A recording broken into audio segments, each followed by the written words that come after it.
Hello, my dear students. I'm your mentor, Hemlata. Today, we will discuss our first topic of ninth class CBSE, that is scarcity of resources.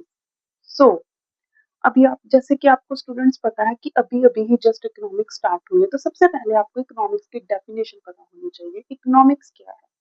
Basically economics है rational management of स्carce resources, that resources they have unlimited wants and they have also alternative uses. For example, power.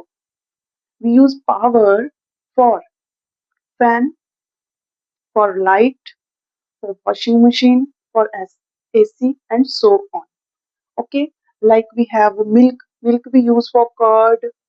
We use to make the sweets and for cheese and all that. Okay, so our first topic is scarcity of resources. Now, what is scarcity of resources? Scarcity of resources means demand for resources is greater than supply of resources. It means जो हम हमारे जितने भी resources है हमारी demand उसके लिए ज्यादा है, बट जो उनकी सप्लाई है इन रिसोर्सेज की वो बहुत ही कम है, मीन्स डिमांड से वो कम है। ठीक है, हम जितने भी रिसोर्सेज अपनी डेली लाइफ में यूज करते हैं वो क्या है, वो स्केर्स रिसोर्सेज है। लाइक मिल्क है, ठीक है, मिल्क है, वाटर है, हम लैंड यूज करते हैं। ठीक है, हम कोई भी चीज अपने घर में यूज करते हैं, पावर यूज करते हैं, वाटर यूज करते हैं। ठीक है, हम वुड यूज करते हैं, ये सभी ही क्या है, स्केर्स है। स्केर्स मीन इनकी डिमांड बहुत है हमारे डेली लाइफ में, ठीक है, बट इनकी सप्लाई क्या है उसके अकॉर्डिंग बहुत ही कम है। तो यहाँ से एक प्रॉब्लम अराइज होती है scarcity of resources.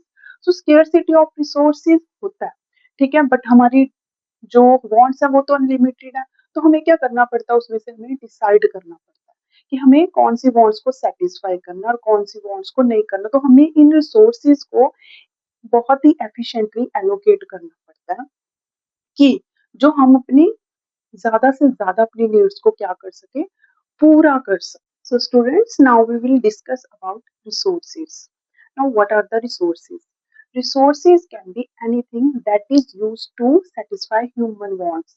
As you already know, we have a unlimited human wants. Okay, so to satisfy these unlimited wants we need resources, and these resources are very much very valuable for the society, because ये जो resources हैं ये हमारे process of production में use होते हैं to generate the different goods and services. Okay, so हमारे तीन तरह के रिसोर्सेज हैं। फर्स्ट है हमारे natural resources like land and water, that is naturally available. Then next is human resources, जो भी हमारे स्किल्स होते हैं और जो लेबर होती है उससे related. Then we have a man made resources like machines and tools that is used in the production. But economically हमारे पास कितने हैं, हमारे पास फोर रिसोर्सेज हैं। फर्स्ट है हमारे पास लैंड। लैंड में वही आ जाएंगे जितने भी हमारे नेचुरल रिसोर्सेज हैं, जो हमने क्या करे हैं ऑलरेडी, हमने क्या कर दिए हैं, डिस्कस कर दिए हैं। इसमें कौन से आएंगे, like we have a soil, water, forest and minerals. Then labour.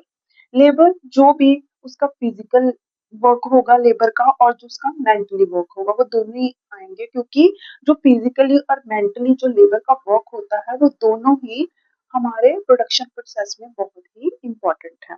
Then next है capital.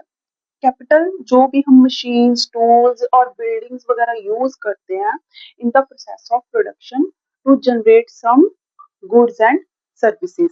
The next is entrepreneurship, that is very important.